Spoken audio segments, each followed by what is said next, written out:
Hi everyone, this is Shahrukh Saifi and welcome to the channel Quick Prep Classes. बच्चों, आज इस one shot video के अंदर हम अपना सिविक्स का चैप्टर नंबर 2 फेडरलिज्म को कवर करने वाले हैं। इससे पहले ऑलरेडी मैंने आपको पावर शेयरिंग वन शॉट में कंप्लीट करा दिया है, जिसका लिंक आपको डिस्क्रिप्शन में मिल जाएगा।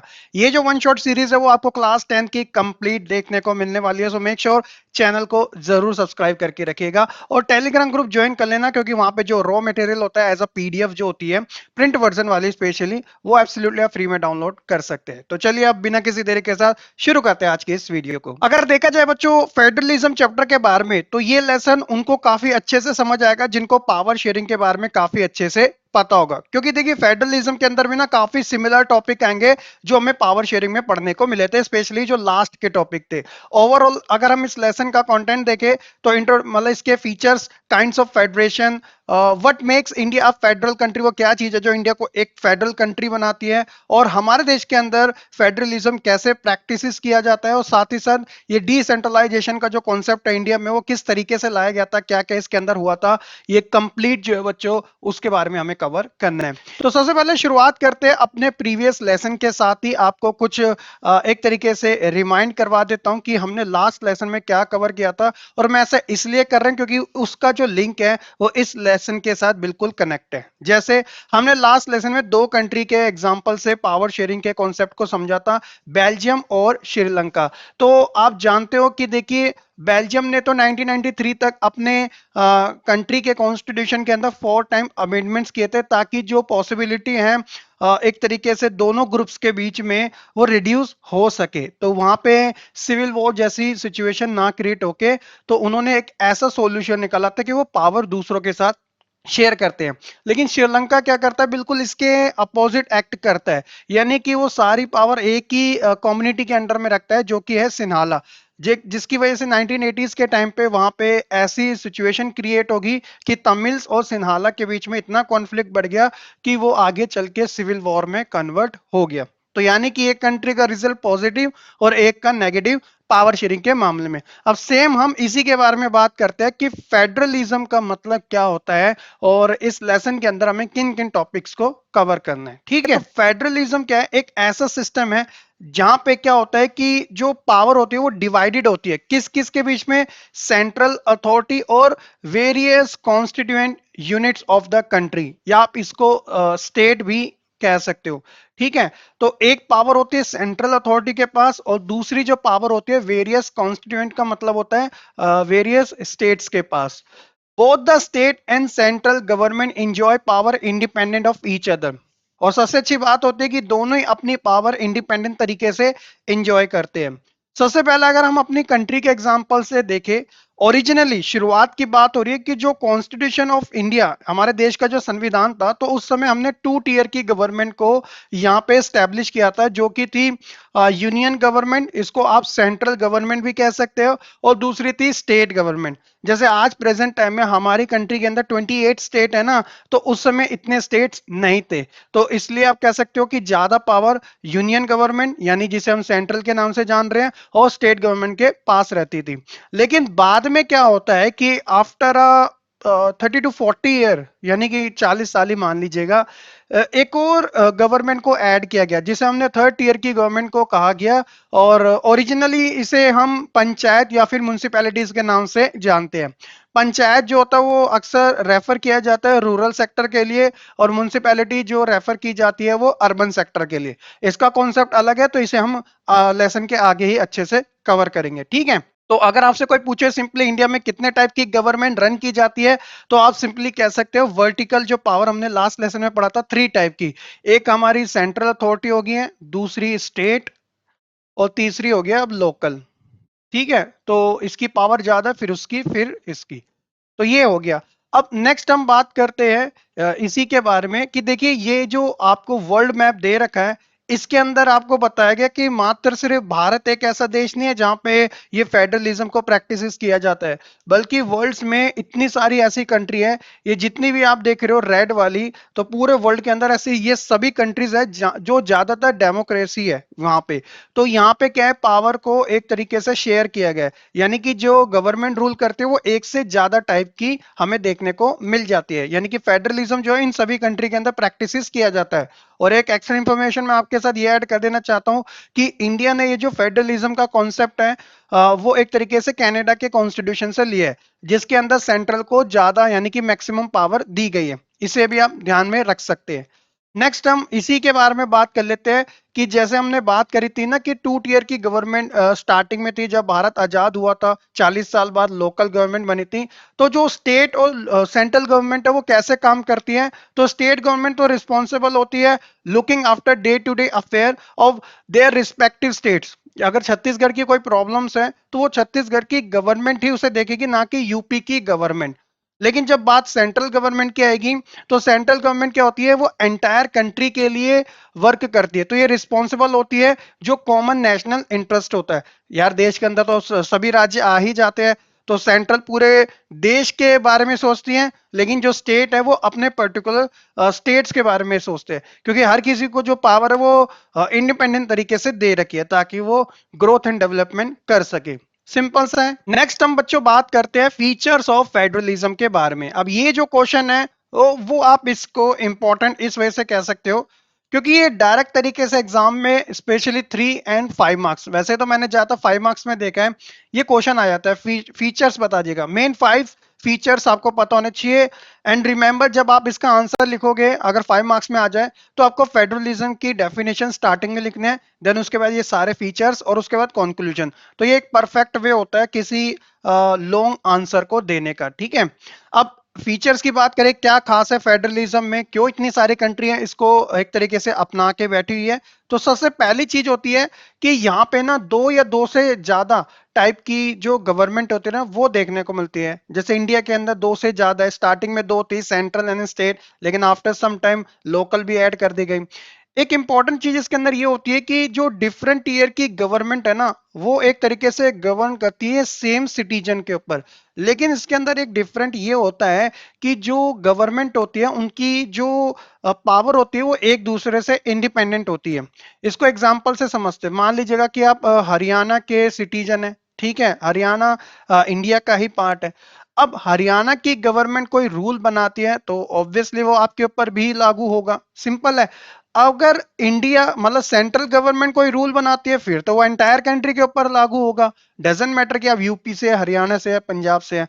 तो जो स्टेट गवर्नमेंट है वो भी आपके ऊपर रूल कर रही है और जो सेंट्रल गवर्नमेंट है वो भी आपके ऊपर रूल कर रही है। तो इसका मतलब सिटीजन एक ही है लेकिन रूल जो है वो इंडिपेंडेंस तरीके से दोनों गवर्नमेंट करती है। और उसको क्या समझ चुके होंगे। तीसरी चीज आती है जो फंडामेंटल प्रोविजन है कॉन्स्टिट्यूशन के, वो कोई एक लेवल की गवर्नमेंट चेंज नहीं कर सकती, क्योंकि हमारा जो कॉन्स्टिट्यूशन है ना वो एक तरीके से आप कह सकते हो कि ऑर्डिनरी मतलब कुछ ऐसे लॉज होते हैं जो ऑर्डिनरी तरीके से पास हो जाते हैं, लेकिन कुछ ऐसे होते हैं जो थोड़े रिजिड टाइप के होते हैं, थोड़े कठिन होते हैं, हार्ड होते हैं, इन्हें पास होना मुश्किल होता है। इसलिए अगर हम कॉन्स्टिट्यूशन के फंडामेंटल प्रोविजन की बात करें तो यहाँ पे कोई एक टाइप की जो गवर्नमेंट है वो इसको ठीक नहीं कर सकती, मतलब कि उसके अंदर चेंज नहीं ला सकती, ये बड़ा ही इम्पॉसिबल टाइप जैसा है। तीसरी जो चीज आती है चौथी जो चीज आती है वो है the judiciary prevent conflict between central and regional government in exercise of their power. देखो हमारे देश के अंदर जो पावर है वो डिस्ट्रीब्यूटेड है central as well as state के पास, ठीक है, लोकल भी आप ऐड कर दीजिएगा। लेकिन आपको नहीं लगता कि यार इन दोनों के बीच में कभी भी कॉन्फ्लिक्ट हो सकता है, तो हो सकता है, ये पूरी पूरी पॉसिबिलिटी है। लेकिन क्वेश्चन यहां पर ये आता है कि इनका सॉल्यूशन कौन निकालेगा, कौन इसकी रिस्पॉन्सिबिलिटी लेगा। तो जैसा कि आप जानते हैं जो हमारी जुडिशरी है वो एक तरीके से इन दोनों स्टेट एंड रीजनल गवर्नमेंट के बीच में जो उनकी पावर एक तरीके से डिवाइडेड की गई है उन कॉन्फ्लिक्ट को प्रिवेंट रोकने का काम करता है। अगर कोई हो भी जाता है तो उसका सॉल्यूशन इन्हीं की साइड से आता है। इसके अलावा इंपॉर्टेंट चीज आती है कि सोर्स ऑफ रिवेन्यू को लेके दोनों ही टाइप की जो गवर्नमेंट है एक क्लियरली स्पेसिफाई किया गया है कि उनको फाइनेंशियल ऑटोनॉमी दी गई है। इसका मतलब ये है कि स्टेट्स को भी और सेंट्रल को भी अपने लोगों के ऊपर जो वो उन देखो गवर्नमेंट किससे अर्न करती है, टैक्स से करती है। मेन उसका जो रिवेन्यू का सोर्स है वो एक तरीके से टैक्स ही होता है। तो हर एक गवर्नमेंट को ना फाइनेंशियल ऑटोनॉमी दे रखी है, यानी कि आपको किसी के अंडर में रहने की जरूरत नहीं है। आप अपने तरीके से अपनी पॉपुलेशन अपने स्टेट को ध्यान में रखते हैं जो टैक्स सिस्टम है उसको इम्प्लीमेंट कर सकते हो। फॉर एग्जाम्पल आपने देखा होगा कि देखो हर कोई रहता तो इंडिया में ही है, चाहे आप हरियाणा से हो, राजस्थान से हो, बिहार से हो, लेकिन हर जगह जो स्टेट गवर्नमेंट है वो अलग अलग तरीके से रूल करती है। इसी वजह से हमें डिफरेंसेस भी देखने को मिलते हैं। फॉर एग्जाम्पल हो सकता है कि भाई हरियाणा के अंदर 1 लीटर पेट्रोल की प्राइस जो है वो ज्यादा हो और महाराष्ट्र में कम हो। तो एक जैसी तो पूरे हर एक स्टेट में तो नहीं मिलेगी, ये तो आप मानते ही हो। जब भी एक तरीके से हमें ये देखने को मिलता है कि जो सिलेंडर के प्राइसेस हैं वो भी काफी डिफरेंस टाइप के होते हैं। जो इलेक्ट्रिसिटी की जो यूनिट कंजप्शन है वो भी डिफरेंट टाइप का होता है, पर यूनिट कौन सी स्टेट कितना चार्ज कर रही है। तो इसका मतलब सबको ना फाइनेंशियल ऑटोनॉमी दे रखी है, इस चीज का ध्यान रखना। अब हमने जो फेडरल सिस्टम को एक तरीके से ये जो अपना रखा है, इसका जो मेन ऑब्जेक्टिव है वो सिंपली यही है कि safe guard and promote unity of the country while at the same time accommodate regional diversity. तो हम रीजनल डाइवर्सिटी को भी अच्छे तरीके से एकोमोडेट करके रख सके और सबसे इंपॉर्टेंट हम यूनिटी को ज्यादा से ज्यादा प्रमोट कर सके। ऐसा ना हो कि लोगों के बीच में कॉन्फ्लिक्ट ही बढ़ता रहे। नेक्स्ट हम टॉपिक के बारे में बात करते हैं, काइंड्स ऑफ फेडरेशन। तो ये जो फेडरेशन है वो कितने टाइप्स के होते हैं, तो मेजरली हम 2 टाइप्स के बारे में बात करते हैं। एग्जामिनर इसके बीच में डिफरेंसेस भी पूछ लेते हैं, लेकिन एमसीक्यू के पॉइंट ऑफ व्यू से इसमें कोई एक कंट्री का एग्जांपल पूछ लेगा, यानी कि 3 सही होंगे, एक गलत होगा, उसको आपको ऑड के तौर पे आइडेंटिफाई करना पड़ेगा। ये आपसे डायरेक्टली ये भी पूछ सकता है कि कमिंग टुगेदर फेडरेशन का इनमें से कौन सी कंट्री बेस्ट एग्जांपल माने जाती है। तो सबसे पहले बात आती है, ये मेजरली 2 टाइप्स की होती है, एक होती है कमिंग टुगेदर और दूसरी होती है होल्डिंग टुगेदर। कमिंग टुगेदर के एग्जांपल आप याद रख लीजिएगा, ये स्विट्जरलैंड है, ठीक है। ये आप जानते हैं यूएसए, और जहां पे स्टार होता है ना तो ये ऑस्ट्रेलिया है, अगर स्टार नहीं है तो वो न्यूजीलैंड है। तो ऑस्ट्रेलिया न्यूजीलैंड का मैं जो फ्लैग है वो बिल्कुल सिमिलर होता है ना, लेकिन उसकी एक मेन आइडेंटिटी ये है, ठीक है। तो ये कुछ एग्जांपल्स हैं जो कमिंग टुगेदर फेडरेशन को फॉलो करते हैं। और ये जो एग्जांपल है होल्डिंग टुगेदर, इसके अंदर हमारा प्यारा भारत इंडिया, ये है स्पेन, और इसके बारे में तो आप जानते हो ये बेल्जियम। तो ये कंट्रीज है। कमिंग टुगेदर फेडरेशन का मतलब होता है कि जब पावर जो होती है ना वो एक एक जगह आके सेंट्रलाइज हो जाती है, तो उसे हम कमिंग टुगेदर कहते हैं। जैसे आप जानते हैं USA, United states of America. तो यूएसए के अंदर जब इलेक्शन होते हैं तो मेजरली वहां पे 2 पार्टी सिस्टम को फॉलो किया जाता है, डेमोक्रेटिक और रिपब्लिकन। तो जब कोई एक गवर्नमेंट जीत जाती है, वहां का जो प्रेसिडेंट बन जाता है, तो जो सारी पावर होती है वो उसी के अंडर में आ जाती है। तो ये कमिंग टुगेदर होता है कि हाँ भाई सबने एक तरीके से पार्टिसिपेशन किया और एक जने के हाथ में वो रूल करने के लिए दे दिया। तो यहाँ पे कोई डिवाइडेशन नहीं है एक तरीके का फेडरेशन का पावर्स का, है ना। एक ही जगह सेंट्रलाइज्ड है वो पावर, लेकिन ये एक टाइप है फेडरेशन की। ऑन दी अदर साइड बिल्कुल ठीक इसके अपोजिट होता है होल्डिंग टुगेदर। अब होल्डिंग टुगेदर में आप नाम याद रख सकते हो कि होल्ड करना।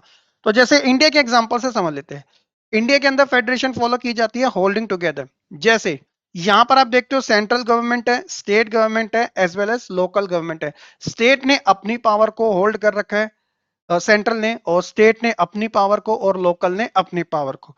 तो यानी कि यहाँ पे जो पावर का डिस्ट्रीब्यूशन है वो एक तरीके से होल्डिंग टुगेदर टाइप का है, लेकिन ये एक कंबाइंड यूनिटी को प्रमोट करने की बात करते हैं, लेकिन फाइनेंशियल ऑटोनॉमी या फिर इंडिविजुअल इंडिपेंडेंस सभी को दे रखी है।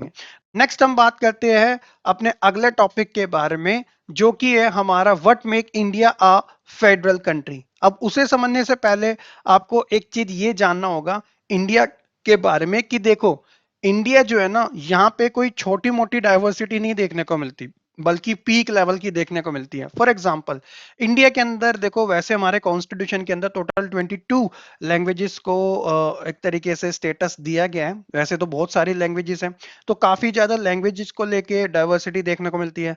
आप नॉर्थ जाओ, यहाँ पे आपको हिंदी लैंग्वेज ज्यादा मिलेगी। आप साउथ जाओ, वहाँ पे जो रीजनल लैंग्वेज है, चाहे वो मलयालम हो, तमिल हो, कन्नड़ हो, तेलुगु हो, या फिर आप नॉर्थ ईस्ट इंडिया की साइड जाओगे या वेस्ट बंगाल की साइड जाओगे, तो जहां जहां आप जाओगे वहां पर आपको लैंग्वेजेस को लेके ना डाइवर्सिटियां तो देखने को मिलेगी। इसके अलावा रिलीजन की बात करें तो इंडिया में ऐसा तो नहीं है सिर्फ एक दो ही रिलीजन एग्जिस्ट करते हैं, मतलब 6 से ज्यादा रिलीजन तो है ही, जैसे हिंदू, मुस्लिम, सिख, ईसाई, इसके अलावा बुद्धिज्म, जैनिज्म। ठीक है, तो यहाँ पर हमें ये देखने का मिल जाता है। सबसे इंपॉर्टेंट चीज है कि कास्ट और सब कास्ट, यानी कि एक तरीके से आप देखोगे कि हर एक रिलीजन के अंदर ना कास्ट और सब कास्ट जो है वो एग्जिस्ट करती है। सेगमेंटल बहुत ज्यादा है इंडिया के अंदर, और लोगों के जो कस्टम एंड रिचुअल्स है वो भी काफी डिफरेंसेस हैं, और उनके जो रीजंस है वो भी डिफरेंसेस टाइप के हैं। तो डाइवर्सिटी कुल मिला के जो है वो पीक लेवल की तो देखने को मिलती है, बट फिर भी हम इन सब चीजों को अलग हटके एक यूनिटी में रहते हैं। क्योंकि अगर कोई दूसरा बंदा सोचेगा यार इतनी ज्यादा डिफरेंसेस है, कभी भी कॉन्फ्लिक्ट हो सकता है, लेकिन आजादी से लेकर आज तक भारत के अंदर ये चीजें चलती आ रही है, क्योंकि हमने सिस्टम को अच्छे तरीके से कवर कर रखा है। ठीक है, तो कहीं ना कहीं हमें अपने कॉन्स्टिट्यूशन को क्रेडिट तो देना होगा कि उन्होंने किस तरीके से इन पावर्स को शेयर किया सभी के बीच में, तभी तक ये सारी चीजें आज तक बनी हुई है। तो अब सवाल आता है कि what make India a federal country, क्या वो चीज है जो इंडिया को एक फेडरल कंट्री बनाती है। Let's see. देखो, इंडिया इमर्ज हुआ था एक इंडिपेंडेंट नेशन के तौर पे 1947 में, बट द प्रॉब्लम इज जो हमारे को इंडिपेंडेंस मिली थी वो पेनफुल और ब्लडी पार्टीशन टाइप की थी। इंडिया का पार्टीशन हुआ था पाकिस्तान के साथ, और बहुत सारे लोग जब माइग्रेट कर रहे थे एक जगह से दूसरी जगह, तो बहुत सारे लोगों की तो वहां पे जान भी चली गई थी। इसके बाद ही क्या था, जब इंडिया आजाद हुआ था तो बहुत सारे जो प्रिंसली स्टेट थे वो इंडिपेंडेंट होना चाह रहे थे, मतलब कंट्री के सब मर्ज नहीं होने चाह रहे थे, जिनको हम देसी रियासतें कहते हैं। सरदार वल्लभ भाई पटेल जी का नाम आपने जरूर सुना होगा। उन्होंने इन जो प्रिंसली स्टेट थे इंडिया के अंदर, इनको मर्ज कराने में इनका काफी इंपॉर्टेंट रोल रहा था। कुछ ऐसे प्रिंसली स्टेट भी थे जो इंडिया के अंदर उस समय मर्ज नहीं होना चाह रहे थे, जिसके अंदर एक तो जम्मू एंड कश्मीर आ जाता है, हैदराबाद आ जाता है, मणिपुर आ जाता है, जूनागढ़ आ जाता है। तो ये कुछ आनाकानी कर रहे थे, बट बाद में आके ये भी इंडिया का पार्ट बन गए। ठीक है तो ये तो चीजें रही थी। अब यहाँ पे क्या था कि the constitution clearly provided a threefold distribution of legislative power between the union government and the state government, जो की थी ये।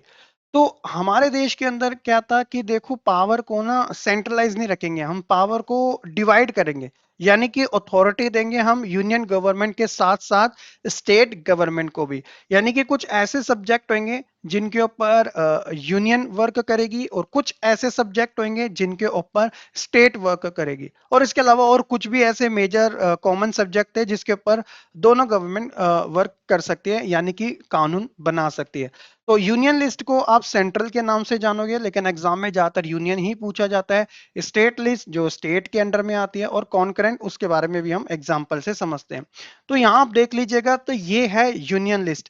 तो यूनियन लिस्ट इट मीन्स कि इन ऐसे सब्जेक्ट्स होंगे जो कि यूनियन लिस्ट के अंडर ही आएंगे, और इनके पास जो लॉ बनाने का राइट्स होगा वो सेंट्रल गवर्नमेंट का होगा। यानी कि जैसे हमारे देश के अंदर जो हमारा डिफेंस है ना, तो वो किसके अंडर में आता है? आर्मी किसी कोई स्टेट के अंडर में थोड़ी काम करती है, वो तो कंट्री के लिए काम करती है। तो एंटायर कंट्री के बारे में किसको रूल बनाने का रिस्पॉन्सिबिलिटी दिया है? यूनियन गवर्नमेंट को दे रखी है। उसी तरह जो बैंकिंग सिस्टम है हमारे देश के अंदर, प्राइवेट, गवर्नमेंट, कमर्शियल सभी टाइप के बैंक्स हैं, और जो एक तरीके से ये जो बैंकिंग सिस्टम है वो किसके अंडर में आता है? आरबीआई के अंडर में ही आता है। और आरबीआई किसके अंडर में आती है? वो सेंट्रल गवर्नमेंट के अंदर आती है। वो एक इंडिपेंडेंट बॉडी है, लेकिन उसका जो लेखा जोखा है सारा सेंट्रल गवर्नमेंट के अंदर आता है। करेंसी की बात करें, जो प्रिंट करने का है वो भी आरबीआई करती है, लेकिन आरबीआई उसी का ही पार्ट है सेंट्रल का। फॉरेन अफेयर की बात करें तो वो कंट्री ही देखती है। कम्युनिकेशन की बात करें वो भी कंट्री देखती है। तो यूनियन के पास ये कुछ मेजर ऐसे सब्जेक्ट हैं एग्जांपल के तौर पे जिनके ऊपर लॉ वो बना सकती है, मतलब स्टेट का इसके अंदर कोई इंटरफेयर नहीं होगा। सेम उसी तरीके से ये कुछ स्टेट के सब्जेक्ट है जिसके ऊपर सेंट्रल का कोई इंटरफेयर नहीं होगा। जैसे हर एक स्टेट्स के अंदर पुलिस होती है, तो ये सारे वो स्टेट होते हैं जिनको फुल स्टेट का स्टेटस मिला होता है। तो वहां की जो पुलिस होती है वहां की गवर्नमेंट के अंडर में काम करती है। जैसे वेस्ट बंगाल की पुलिस है तो वो वेस्ट बंगाल गवर्नमेंट के अंडर में काम करेगी, और यूपी की तो यूपी के अंडर में काम करेगी। उसी तरह ट्रेड, इरिगेशन, कॉमर्स, एग्रीकल्चर, ये सारे वो सब्जेक्ट है जो स्टेट लिस्ट के अंडर में आते हैं, यानी कि इसमें कोई अदर लॉ नहीं बना सकता। तीसरा जो है वो कॉन्करेंट को रखा गया है। कॉन्करेंट का मतलब है कि कुछ ऐसे कॉमन सब्जेक्ट होंगे जिसके अंदर स्टेट प्लस सेंट्रल दोनों मिलजुल के काम करेंगे। तो जैसे एजुकेशन, मैरिज, फॉरेस्ट, एडॉप्शन, जैसे विलेजेस होते हैं ना उनको बहुत सारे एडॉप्ट भी कर लिया जाता है। तो ये कॉमन सब्जेक्ट है। जैसे बहुत से बच्चे सीबीएसई तो पढ़ते ही है, सीबीएसई तो पढ़ती है, लेकिन उसके साथ साथ बहुत सारे स्टेट बोर्ड के भी बच्चे होते हैं, लेकिन स्टेट बोर्ड के अंदर भी आप देखते हो एनसीईआरटी को फॉलो किया जाता है, और एनसीईआरटी में एन जो होता है वो नेशनल होता है। लेकिन नेशनल आ गया तो वो एक तरीके से यूनियन गवर्नमेंट के अंदर में आ गया। लेकिन बहुत सारे स्टेट अलाउ करते हैं एनसीईआरटी बुक को पढ़ना, तो इसलिए क्योंकि ये कॉन्करेंट लिस्ट का पार्ट है एजुकेशन, तो दोनों मिलजुल के काम कर सकते हैं। और मैरिज का भी एग्जाम्पल आप देख सकते हो कि अभी 18 और 21 का रेशियो था, अब 21 और 24 का कर दिया, यानी कि फीमेल पहले 18 और मेल 21 साल की में शादी कर सकते थे लीगल तरीके से, और अब इसको बढ़ा के फीमेल की 21 कर दी, और जबकि मेल की 24 कर दी। अगर आप मैरिज सर्टिफिकेट बनाओगे तो इतना क्राइटेरिया आपका फुलफिल होना चाहिए। जो लास्ट आता है वो था रेसिडुअरी सब्जेक्ट, यानी कि जो हमारी कॉन्स्टिट्यूशन असेंबली के जो लीडर्स थे ना, उनको इतना तो पता था कि आने वाले टाइम में बहुत सारे इन्वेंशन होगा, और जो वो इन्वेंशन होगा तो उसके ऊपर किस गवर्नमेंट का राइट्स दिया जाए, यानी कि वो कौन सी गवर्नमेंट होगी जो उसके ऊपर रूल एंड रेगुलेशन बना सकती है। तो बहुत से लीडर्स का ये मानना था कि यार देखो कि ना सेंट्रल को ही ये चीजें देनी चाहिए, और सबने इस चीज के ऊपर एग्री भी किया था। So that is the reason जो रेसिडरी सब्जेक्ट है जो अपकमिंग टाइम्स में आने थे, क्योंकि हमारा देश 1947 में आजाद हुआ था, 1950 में हमारा कॉन्स्टिट्यूशन इंप्लीमेंट किया गया था 26 जनवरी को। लेकिन जो इंटरनेट जैसी चीज है वो तो 1990 के बाद आई थी ना, तो 40 साल बाद आई थी, उसके ऊपर अब कानून किसको बनाया जाएगा। तो पहले बोल दिया गया था कि जो भी नई इन्वेंशन होंगे उसके ऊपर रूल एंड रेगुलेशन बनाने का पूरा राइट्स किसका होगा, यूनियन गवर्नमेंट का। तो इंटरनेट हो, प्रोग्रामिंग हो, ई कॉमर्स हो, हार्डवेयर हो, ये सारे किसके अंडर में आते हैं, सेंट्रल गवर्नमेंट की लिस्ट में ही आते हैं। तो कुछ इस तरीके से हमारे यहाँ पे जो चीज है वो अलग अलग तरीके से की जाती है। तो अब उम्मीद है कि आपको समझ आ चुका होगा कि किसके अंडर में कौन कौन से मेन सब्जेक्ट आते हैं। तो ये तो था बच्चों एक तरीके से कि कौन सी union list, state list, concurrent and residuary, किसके ऊपर किसको कितना राइट्स है लॉ बनाने का। लेकिन आपको ये चीज समझना जरूरी है कि सिर्फ इन चीजों से जो हमारा फेडरल स्ट्रक्चर है वो स्मूथ तरीके से रन नहीं किया जा सकता, क्योंकि कॉन्फ्लिक्ट तो टाइम टाइम पे होते ही रहेंगे। तो सवाल यहां पर यह है कि पावर शेयरिंग का हमारी इस कंट्री के अंदर किस तरीके से अरेंजमेंट किया गया है, या ओवरऑल आप कह सकते हो कि किस तरीके से वो प्रैक्टिस की जाती है। देखिए सिंपली क्या है कि जब हम पावर शेयरिंग के कॉन्सेप्ट को समझते हैं तो मैंने आपको पहले भी बता दिया था कि जो यूनियन गवर्नमेंट है और जो हमारी स्टेट गवर्नमेंट है वो एक तरीके से बेसिक स्ट्रक्चर मानी जाती है इंडियन कॉन्स्टिट्यूशन का, जो स्टार्टिंग से ही है ना। लेकिन आपको यह जानना जरूरी है कि ये बिल्कुल भी इजी नहीं है पावर शेयरिंग के अरेंजमेंट को अच्छे तरीके से करना, क्योंकि चैलेंजेस तो बहुत आते ही है। पार्लियामेंट जो है वो अपने तरीके से इन अरेंजमेंट को चेंज नहीं कर सकती है। अगर ऐसा होता तो फिर स्टेट की पावर कहीं एग्जिस्ट ही ना करती, सारी सेंट्रली अपने अंडर में ले लेता। अगर ये चीज इसलिए इतनी इम्पॉसिबल है क्योंकि अगर कोई चेंज हो भी जाता है, any changes to it has to be a first pass the both the houses, जो कि लोकसभा और राज्यसभा है, और वो भी कितना, 2/3 मेजोरिटी के साथ, जो अपने आप में एक अच्छा खासा बेंचमार्क है। Then it has to be revised by the legislature of at least half of the total states। जैसे अभी के समय 28 है तो 14 स्टेट से एक तरीके से इसको रिवाइज्ड भी करवाना पड़ेगा अगर आप कोई चेंज करना चाह रहे हो। तो ये पावर शेयरिंग का जो अरेंजमेंट है वो कुछ इस तरीके से, दैट इज द रीजन कि हमारे कॉन्स्टिट्यूशन को रिजिड भी कहा जाता है, मतलब कि कुछ ऐसी चीजें जो इम्पॉसिबल है और कुछ ऐसी चीजें जो काफी ऑर्डिनरी है, दोनों टाइप का है, फ्लेक्सिबिलिटी भी है उसके अंदर और वो काफी स्मूथ तरीके से भी चल जाता है। तो ये तो पावर शेयरिंग का एक तरीके से अरेंजमेंट है। अब सवाल यहां आता है कि अगर स्टेट और सेंट्रल गवर्नमेंट में किसी टाइप का कॉन्फ्लिक्ट हो जाए तो फिर डिसीजन किसके अंडर में आएगा, वो आएगा high court and supreme court के अंडर में।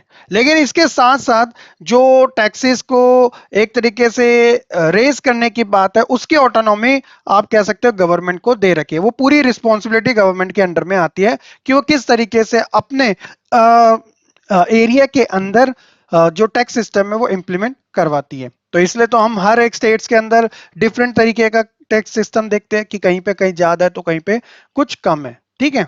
तो ये चीजें तो है क्योंकि फाइनेंशियल ऑटोनॉमी तो अलग से दे रखी है। लेकिन ओवरऑल अगर आप किसी की पावर को पूरा खत्म कर देना चाहते हो तो ये नेक्स्ट टू इम्पॉसिबल है। नेक्स्ट हमारा टॉपिक आता है कि हाउ इज फेडरलिज्म प्रैक्टिस्ड, कि किस तरीके से हमारे देश के अंदर फेडरलिज्म जो है वो प्रैक्टिस किया गया है। तो देखिए, इसको हम तीन वे में कवर करेंगे। सबसे पहले हम बात करेंगे लिंग्विस्टिक स्टेट्स की। जैसे कि आप जानते हो कि इंडिया के अंदर आफ्टर इंडिपेंडेंस जो फर्स्ट स्टेट बना था वो लिंग्विस्टिक बेस पर ही बना था, यानी कि भाषा के आधार पर, जिसका नाम था आंध्र प्रदेश। ध्यान रखिएगा, ठीक है। The creation of linguistic state was the first and major test for democratic politics in our country, क्योंकि यार आजादी के बाद हमारा रूल आ गया था, तो सबसे बड़ा चैलेंज तो यही था कि इंडिया के अंदर अब कोई एक कॉमन लैंग्वेज तो है नहीं, इतनी वेरियस टाइप की लैंग्वेजेस हैं। तो इसीलिए क्या किया गया था, जो बाउंड्रीज थी पुराने स्टेट्स की उनको चेंज किया गया था और नए स्टेट्स बनाए गए थे। किसके बेसिस पे? सबसे पहले तो लिंग्विस्टिक बेसिस पर ही बनाए गए थे। जब ये डिमांड जो थी फॉर्मेशन ऑफ स्टेट्स की लिंग्विस्टिक बेस पर बढ़ती चली गई, तो कुछ हमारे नेशनल लीडर इस चीज को लेके काफी ज्यादा डर से गए थे कि यार इससे कहीं इंडिया का दोबारा से डिसइंटीग्रेशन यानी कि पार्टीशन तो नहीं हो जाएगा। क्योंकि अगर सारे ही स्टेट लिंग्विस्टिक बेस पे बन जाए कि भाई हमें अलग चाहिए, हमें अलग चाहिए, तो हमारे कुछ नेशनल लीडर ये सोच रहे थे कि यार ये कहीं ना कहीं अपनी अलग से ऑटोनॉमी ना ले ले, मतलब अपनी अलग से इंडिपेंडेंस ना ले ले और भारत से अलग ना हो जाए। तो वो सिर्फ उनके एक कह सकते हैं रूमर था उनके माइंड में, या उनका ये एक तरीके से गैस था। बट जब रिजल्ट निकल के आए, मतलब जो हमने चीजें देखी ना आज के समय, अगर हम उसका कंक्लूजन निकाले तो ये ना थोड़ा अलग टाइप से देखने को मिला। जैसे द सेंट्रल गवर्नमेंट उस समय तो उन्होंने क्या कर दिया कि देखो भाई अब हम और ज्यादा लिंग्विस्टिक स्टेट्स नहीं बना सकते, हम उसको रेजिस्ट कर रहे हैं एक तरीके से कुछ टाइम के लिए। लेकिन एक्सपीरियंस पता है क्या शो करता है, जो भी स्टेट लिंग्विस्टिक स्टेट्स मतलब भाषा के आधार पे बने, वो एक तरीके से और ज्यादा यूनाइट हो गए। मतलब हमारे लीडर एक जगह ये सोच रहे कि यार कहीं इंडिया का डिसइंटीग्रेशन तो नहीं हो जाएगा, लिंग्विस्टिक स्टेट्स पे सबकी डिमांड आ रही है। लेकिन इसका एक्सपीरियंस ये शो होता है कि यार वो स्टेट और ज्यादा यूनाइट हो गए और उन स्टेट का जो एडमिनिस्ट्रेशन है वो और ज्यादा स्मूथ तरीके से चलने लग गया। और ऐसा नहीं है बच्चों कि हमारे देश के अंदर सारे के सारे स्टेट लैंग्वेज के बेसिस पे बने। कुछ ऐसे स्टेट भी है जो कल्चर, एथनिसिटी और ज्योग्राफिकल बेस पर भी बने हैं। फॉर एग्जांपल झारखंड हो गया, नागालैंड हो गया, या फिर उत्तराखंड हो गया। तो ये ऐसे स्टेट हैं जो कि लैंग्वेज के बेसिस पे ना होके कल्चर, एथनिसिटी और ज्योग्राफिकल बेस पर भी बने हैं। तो आप कभी भी ऐसा मत कीजिएगा कि हमारे देश में सारे जो भी स्टेट है वो लैंग्वेज के बेसिस पे है। हाँ, स्टार्टिंग में ये चीजें जरूर थी, लेकिन बाद में आगे चल के अलग अलग तरीके से ये चीजें होती रही। तो देखो हम जो हमारे लीडर है वो किस तरीके से जो पावर है उसको शेयर कर रहे हैं सभी के साथ, वो सभी की रिस्पेक्ट कर रहे हैं, मतलब उनकी डिमांड को फुलफिल कर रहे हैं। ऐसा नहीं है कि वो अपने अंडर में सारी पावर को सेंट्रलाइज करके रखे या किसी के साथ शेयर नहीं कर रहे हैं। तो फेडरलिज्म कुछ इस तरीके से हमारे देश में प्रैक्टिस हो रहा था। देन सेकंड चैलेंज आया था लैंग्वेज की पॉलिसी को लेकर। अब आप जानते हो इंडिया के अंदर कोई एक लैंग्वेज तो एग्जिस्ट नहीं करती है। आप पूरा इंडिया घूमोगे, जहां जहां जाओगे वहां वहां आपको लैंग्वेज को लेकर डाइवर्सिटी मिलेगी। नॉर्थ में जाओगे हिंदी भाषा, साउथ में जाओगे south Indian language, north east में जाओगे वहां की रीजनल लैंग्वेज, वेस्ट बंगाल जाओगे वहां की बंगाली लैंग्वेज। तो भाई साहब कहीं पर भी चले जाओ, इंडिया में लैंग्वेजेस की कोई कमी नहीं है। तो अब लैंग्वेजेस के बेसिस पे हमें अपनी लैंग्वेज पॉलिसी को बनाता। अब ये सवाल आया था कि यार किस भाषा को सबसे सुप्रीम भाषा का दर्जा दिया जाए। तो ये भी अपने आप में एक चैलेंज था। अगर हम किसी भी भाषा को सुप्रीम लेवल का दर्जा दे देते, तो क्या गारंटी है कि जो अदर लैंग्वेजेस वाले लोग हैं वो उसका एक तरीके से उसको क्रिटिसाइज नहीं करेंगे? ऑब्वियसली वो करेंगे, है ना। तो अब देखिएगा कैसे इस चीज को सॉर्टेड किया गया। सेकंड टेस्ट था इंडियन फेडरेशन के लिए, वो लैंग्वेज पॉलिसी था। हमारे कॉन्स्टिट्यूशन के अंदर किसी को भी, मतलब किसी भी भाषा को भी नेशनल लैंग्वेज का स्टेटस नहीं दिया गया। बहुत से लोगों को लगता है कि मदर टंग हिंदी है ज्यादातर, तो वही हमारी नेशनल लैंग्वेज है। ऐसा नहीं है। हिंदी को सिर्फ एक तरीके से ऑफिशियल लैंग्वेज का स्टेटस दिया गया है। ऐसा क्यों? देखिए 40% जो है वो इंडियंस की जो मदर टंग है वो हिंदी भाषा है। स्पेशली अगर आप नॉर्थ की बात करोगे, जिसके अंदर दिल्ली, उत्तर प्रदेश, बिहार, राजस्थान, हरियाणा, जम्मू कश्मीर, ये कुछ ऐसे स्टेट है मेजरली जो हिंदी हार्टलैंड है। यानी कि यहाँ पे हिंदी भाषा जो है वो सबसे ज्यादा बोली जाती है एंटायर कंट्री में। तो 40% ये रेशियो था। अब इसका मतलब ये नहीं था कि हम अदर लैंग्वेज को एक तरीके से रिस्पॉन्स नहीं दे रहे हैं, या फिर एक तरीके से उन लैंग्वेजेस की हम रिस्पेक्ट नहीं कर रहे हैं। तो हिंदी के अलावा हमने अपने कॉन्स्टिट्यूशन में टोटल 21 लैंग्वेजेस को रिकॉग्नाइज किया था शेड्यूल लैंग्वेज के अंदर। अब टोटल ये कितनी होगी, 22 लैंग्वेजेस होगी। हिंदी के अलावा 21 भाषाएं और है, तो हिंदी को मिलाकर कितनी होगी, 22 भाषाएं। इसमें कंफ्यूज मत होना। और दूसरी चीज कि हमारी कोई नेशनल लैंग्वेज नहीं है। अगर आपको हिंदी नेशनल लैंग्वेज लगती है तो शायद आप गलत हो, क्योंकि हिंदी एक ऑफिशियल लैंग्वेज है। अब ऐसा क्या है, देखिए, हाँ, जो भी कैंडिडेट है, जो अगर सेंटर की तरफ से सेंट्रल गवर्नमेंट की पोजीशन पे कोई भी एग्जाम होता है, तो इन 22 भाषाओं में से वो किसी भी भाषा में क्या है, एग्जाम दे सकता है। ये चीज भी याद रखिएगा। लेकिन हमने स्टेट्स को भी ऑटोनॉमी दी है, क्योंकि फेडरलिज्म में क्या है, कोई वन टीयर की गवर्नमेंट थोड़ी है हमारे देश में। सेंट्रल के साथ साथ हमने स्टेट गवर्नमेंट को भी दी है पावर। तो ऐसे में स्टेट्स को खुद अपनी ऑफिशियल लैंग्वेज को चूज करने की ऑटोनॉमी या इंडिपेंडेंस दी गई है। बहुत सारे जो स्टेट्स हैं उनकी अपनी अपनी क्या है, ऑफिशियल लैंग्वेजेस भी है। कुछ तो ऐसे स्टेट्स भी है जिनकी एक से ज्यादा ऑफिशियल लैंग्वेज है। मैं भी आपको एग्जांपल भी दूंगा। इन ऑफिशियल लैंग्वेज से क्या होता है कि इनके जो ज्यादातर गवर्नमेंट वर्क्स होते हैं ना, वो इनकी खुद की ऑफिशियल लैंग्वेज में ही कंसिडर किए जाते हैं। मैं एग्जांपल आपको देता हूं। सबसे पहले मैं साउथ इंडिया का देता हूं। तो साउथ इंडिया में जैसे तमिल स्टेट है, तो यहाँ की तमिल ऑफिशियल लैंग्वेज है। केरल है तो यहाँ की मलयालम है। उसी तरह अगर हम बात करें उत्तर प्रदेश की, तो यहाँ की एक से ज्यादा है। यहाँ की संस्कृत भी है, हिंदी भी है, उर्दू भी है। साथ ही साथ जैसे अरुणाचल प्रदेश हो गया, तो यहाँ की इंग्लिश है। नागालैंड है तो यहाँ की भी इंग्लिश है। तो ओवरऑल कहने का मतलब है कि हर एक स्टेट्स की अपनी अपनी ऑफिशियल लैंग्वेज है, जिसके अंदर वो एडमिनिस्ट्रेटिव से रिलेटेड जो भी गवर्नमेंट वर्क होता है वो उसमें करती है। तो हमने हिंदी के साथ हर एक भाषा को स्टेटस दिया, ताकि इससे किसी भी लैंग्वेज वाले पर्सन या कम्युनिटी को ऐसा ना हो कि उनके साथ डिस्क्रिमिनेशन किया जाए। तो फेडरेशन कुछ इस तरीके से प्रैक्टिस की जा रही है लैंग्वेज पॉलिसी के अंदर। यहां तक कि हमारे लीडर ने तो ये तक डिसाइड कर लिया था कि जो इंग्लिश लैंग्वेज का यूज है वो ऑफिशियली क्या था कि 1965 तक ही होगा, उसके बाद हम इसको स्टॉप कर देंगे। बट द प्रॉब्लम इज कि डिमांड्स ये उठने लगी थी कि जो इंग्लिश लैंग्वेज है वो कंटिन्यू रहेगी। स्पेशली ये डिमांड उन स्टेट से आ रही थी जो नॉन हिंदी स्पीकिंग स्टेट्स थे।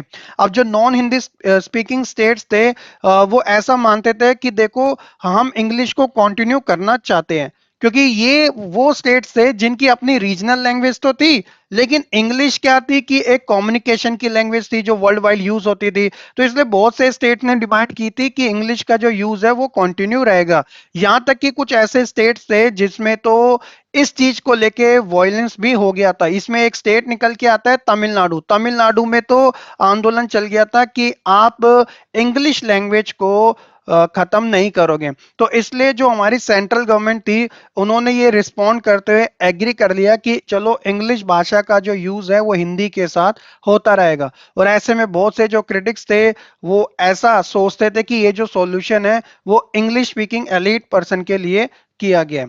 बट ऐसा नहीं था। क्यों? क्योंकि जो हिंदी का प्रमोशन था वो गवर्नमेंट की साइड से कंटिन्यू चलता ही रहा ऑफिशियल पॉलिसी के अंदर। लेकिन एक चीज आपको यह भी समझना है कि ऐसा नहीं था कि हिंदी को सबसे ज्यादा स्टेटस देके अदर लैंग्वेज को एक तरीके से दरकिनारे किया जा रहा है, जैसा मेजोरिटेरिज्म के कॉन्सेप्ट में सिन्हाला को पुश किया जा रहा था, तमिल को बैकवर्ड की लिस्ट में लाया जा रहा था।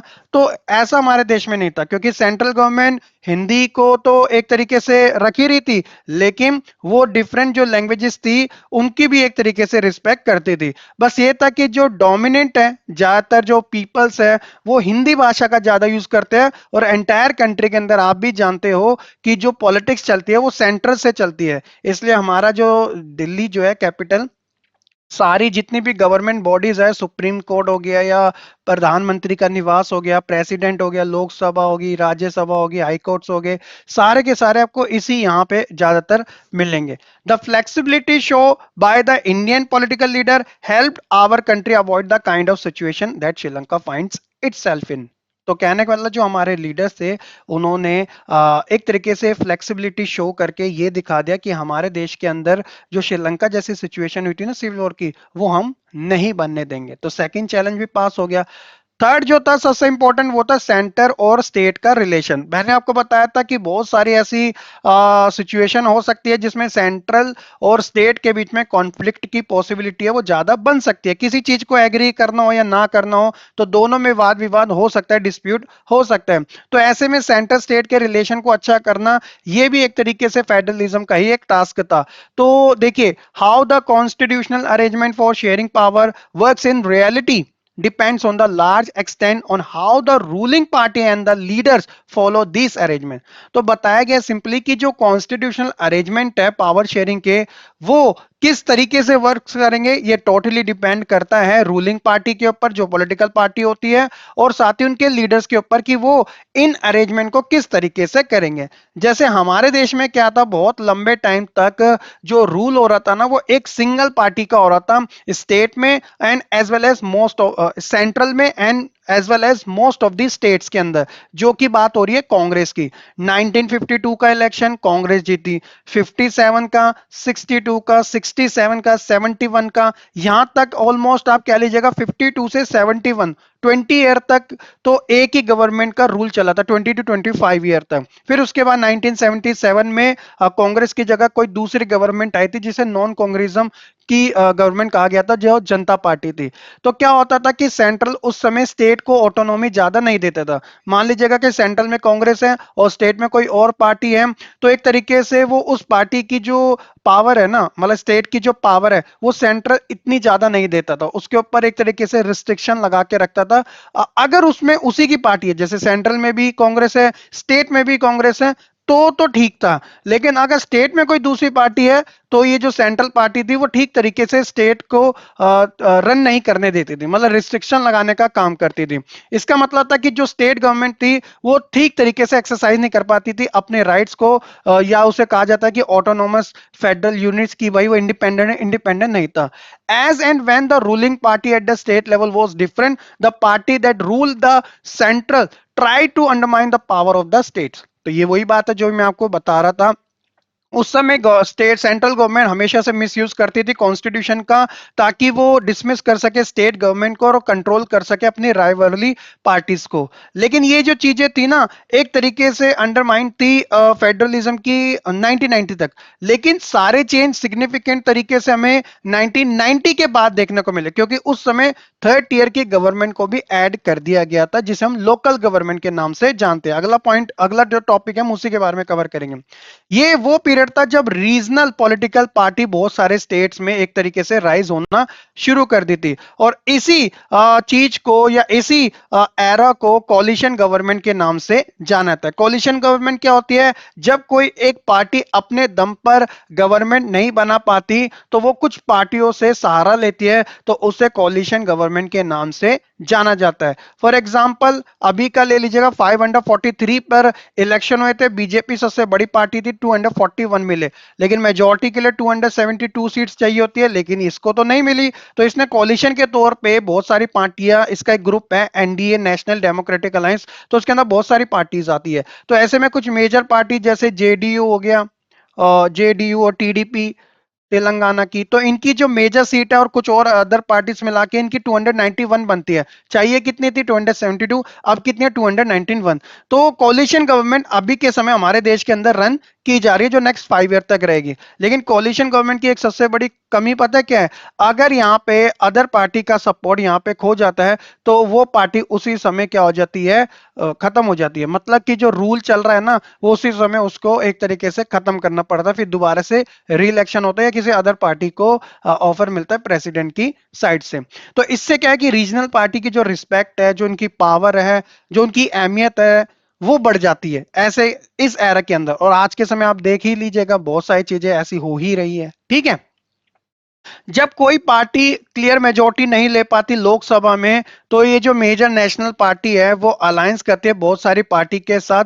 इसी को ही एक तरीके से कोलिशन गवर्नमेंट के नाम से जाना जाता है। एक तरीके से ये न्यू कल्चर था पावर शेयरिंग का, जिसके अंदर स्टेट गवर्नमेंट को रिस्पेक्ट ज्यादा दी गई थी। ये जो ट्रेंड्स था, इसको एक तरीके से मेजर सपोर्ट भी मिला था, और सुप्रीम कोर्ट ने इस चीज के ऊपर एक वर्डिक्ट भी दिया था कि सेंट्रल गवर्नमेंट स्टेट गवर्नमेंट को अपने फेवर में डिसमिस नहीं कर सकती है। ठीक है, कि अपने फायदे के लिए उसको डिसमिस कर रही है, उसकी ऑटोनॉमी अलग रहेगी, सेंट्रल की अलग रहेगी। तो आप कह सकते हो कि फेडरल पावर जो है, फेडरल पावर शेयरिंग ज्यादा इफेक्टिव है आज के समय में, क्योंकि जब से हमने ये सारी चीजें देखी हैं, तो हमें पहले के समय तो इतना ज्यादा ये मजबूत नहीं लगता था, बट 1990 के बाद बहुत सारे चेंजेस आए। तो आप कह सकते हो कि हमारे देश में जो फेडरलिज्म है आज के समय, वो ठीक तरीके से रन किया जाता है। उम्मीद है कि बच्चों आपको अच्छे से पता चल चुका होगा कि how is federalism practice in India. Next हम बात करते हैं डिसेंट्रलाइजेशन इन इंडिया के बारे में। देखो, सिंपली एक वर्ड के अकॉर्डिंग आप याद रख लीजिएगा, डिसेंट्रलाइजेशन। जब आप डिसेंट्रलाइजेशन वर्ड के बारे में पढ़ो, तो आप सेंट्रलाइजेशन के बारे में पढ़ लेना।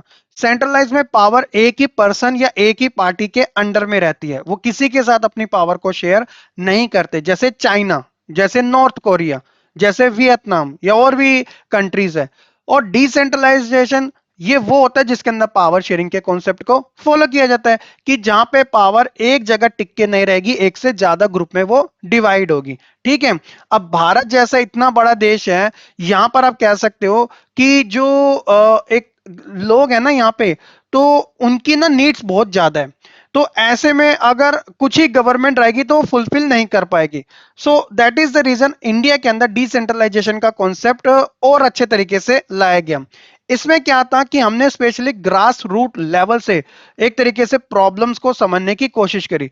तो इसलिए हमारा गवर्नेंस का मॉडल अच्छे से हो सके, तो हमने लोकल लेवल पे लोकल पीपल को एक तरीके से इन्वॉल्व करना शुरू किया, ताकि उनकी जो लोकल प्रॉब्लम्स है उनको सॉर्टेड किया जा सके।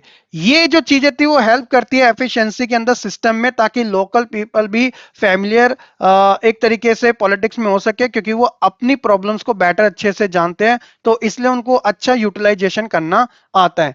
और साथ ही साथ ये एक तरीके से लोकल पीपल के जो डिसीजन मेकिंग है उसके अंदर भी काफी ज्यादा हेल्प करता है, ताकि जो डेवलपमेंट है वो काफी अच्छे तरीके से हो सके, कि पैसा इधर उधर ज्यादा ना हो।